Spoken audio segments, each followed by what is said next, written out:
오늘 주식시장은 외국인 투자자의 움직임이 큰 변동을 이끌어냈습니다. 코스피는 외국인의 매수세에 힘입어 2700선을 회복하며 상승세를 보였고, 반면 코스닥은 외국인의 매도세로 780선을 내줬습니다. 2차전지와 제약 섹터가 강한 상승세를 보였고, 원익그룹의 경영권 승계 소식은 큰 영향을 미쳤습니다. 여기에 금값 상승이 두드러지며 투자자들의 이목을 집중시켰습니다. 오늘 시장을 뒤흔든 주요 이슈들 지금부터 자세히 살펴보겠습니다.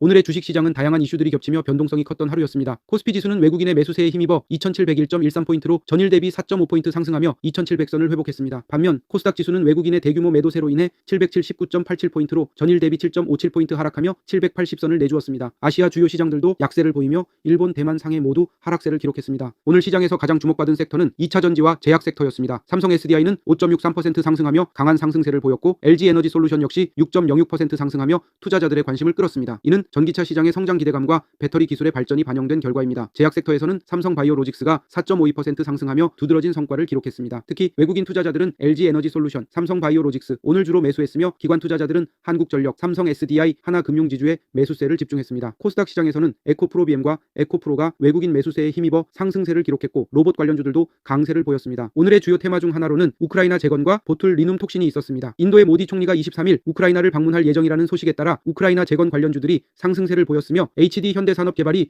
6.37% 상승하며 이 테마를 주도했습니다. 삼부토건과 현대에버다임도 이에 동참하며 상승세를 보였습니다. 또한 보툴리눔 톡신 기업들의 수출 확대 기대감이 커지면서 메디톡스가 4.95% 상승하는 등 관련주들이 강세를 보였습니다. 이는 글로벌 헬스케어 시장에서 보툴리눔 톡신 수요가 증가하고 있음을 시사합니다. 특징주로는 LG에너지솔루션이 배터리 안전진단 소프트웨어 사업 확대 소식에 6.06% 상승하며 주목받았습니다. 이는 배터리 안전성에 대한 시장의 관심이 커지면서 LG에너지솔루션의 기술력에 대한 신뢰가 강화된 결과로 볼 수 있습니다. 또한 레인보우 로보틱스는 삼성의 웨어러블 로봇 보핏이 9월에 출시된다는 소식에 7.94% 상승했습니다. 로봇 시장의 성장 가능성을 고려할 때 이러한 기술 개발은 앞으로 레인보우 로보틱스의 매출 성장에 긍정적인 영향을 미칠 것으로 예상됩니다. 이지이는 국내 배터리 3사의 LFP 리튬, 철 인산염 양산 준비와 필수 소재 세계 점유율 1위 소식에 힘입어 26.98% 급등했습니다. 이는 배터리 소재 시장에서의 이지의 지위가 강화될 가능성을 시사합니다. 코스피 시장에서는 배터리 셀 3사의 강세로 지수가 상승을 견인했으며, 전기가스 및 의약품 섹터도 강세를 보였습니다. 하지만 엔비디아 주가 하락의 여파로 SK하이닉스는 3%대 하락을 기록했습니다. 이는 글로벌 반도체 시장의 불확실성이 반영된 결과입니다. 건설주는 2025년 하반기부터 원가율 개선 전망이 나오면서 상승세를 보였습니다. 이는 건설업체들의 수익성 회복 기대감이 반영된 것입니다. 반면 코스닥 시장은 외국인의 대규모 매도세로 780선을 내주었습니다. 2차전지 관련주는 반등에 성공했고, 삼성의 보핏 출시 소식으로 인해 로봇주들이 강세를 보였습니다. 그러나 바이오주는 한국거래소의 코로나19 및 엠폭스 재확산 테마주에 대한 투자 유예 발동으로 하락세를 기록했습니다. 이는 바이오 섹터에 대한 투자자들의 신중한 접근을 요구하는 신호로 해석될 수 있습니다. 최신 시장 동향에 대해 알아보겠습니다. 최근 금값은 급격한 상승세를 이어가며 투자자들의 관심을 끌고 있습니다. 한국거래소 KRX 금시장에 따르면 금 1kg 현물의 그램당 가격이 10만 9,040원으로 올해 들어 26% 상승했습니다. 이는 연준의 금리 인하 기대감과 글로벌 경제의 불확실성이 맞물려 금에 대한 투자 수요가 크게 증가했기 때문입니다. 전문가들은 금값이 중장기적으로도 상승세를 이어갈 가능성이 크다고 보고 있으며, 금은 현재 글로벌 경제의 불확실성 속에서 안전자산으로서의 매력을 발휘하고 있습니다. 특히 미국 대선과 중동 지역의 지정학적 긴장감이 금값 상승에 추가적인 영향을 미치고 있습니다. 다음 소식은 원익그룹 이야기입니다. 원익그룹은 2세 경영 승계가 본격화되며 원익의 주가는 상한가를 기록했습니다. 창업주 이용한 회장이 자녀들에게 경영권을 물려주기 위해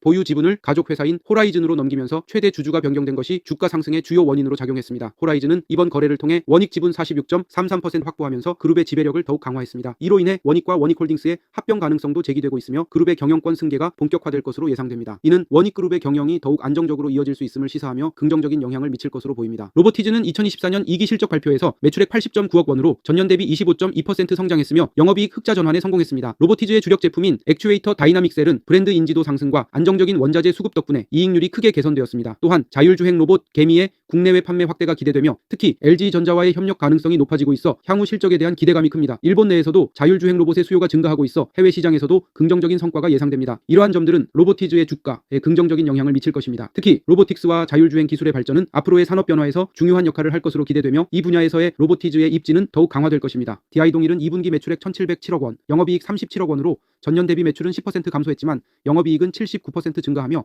턴어라운드 추세를 유지했습니다. 섬유 소재 사업에서의 흑자 전환과 배터리용 알루미늄박 사업의 매출 증가가 DI동일의 실적 개선에 큰 기여를 했습니다. 특히 배터리용 알루미늄박 사업은 내년부터 미국 수출이 증가할 것으로 예상되어 추가 성장이 기대됩니다. DI동일은 대규모 부동산 가치를 보유하고 있으며 자사주 소각 가능성도 높아지고 있어 투자 매력이 더욱 부각될 것입니다. 이러한 요소들은 DI동일의 주가 긍정적인 영향을 미칠 가능성이 높으며 앞으로의 실적 개선이 주가 상승의 중요한 동력이 될 것입니다. 이번 주 후반으로 예정된 FOMC 의사록 발표와 잭슨홀 미팅, 그리고 다음 주에 있을 엔비디아 2분기 실적 발표 등 주요 이벤트들이 앞으로의 시장 방향성을 결정하는 중요한 변수가 될 것입니다. 이러한 불확실성 속에서 투자자들은 금리 정책과 글로벌 경제 흐름에 주의하며 안전자산인 금과 성장 가능성이 높은 기술주들에 주목할 필요가 있습니다. 금값은 연준의 금리 인하 기대감에 따라 중장기적으로 추가 상승이 예상되며 원익그룹의 경영권 승계 이슈는 주가에 긍정적인 영향을 미칠 가능성이 큽니다. 로보티즈는 자율주행 로봇의 국내외 시장 확대가 가시화된다면 주가 상승의 중요한 모멘텀이 될 것입니다. DI동일도 안정적인 성장세를 유지할 것으로 예상되며 자사주 소각과 미국 수출 증가가 주가에 긍정적인 영향을 줄 것입니다. 전체적으로 시장의 변동성이 커지고 있는 가운데 투자자들은 신중한 접근이 필요합니다. 영상이 도움이 되셨다면 구독과 좋아요 부탁드립니다. 감사합니다.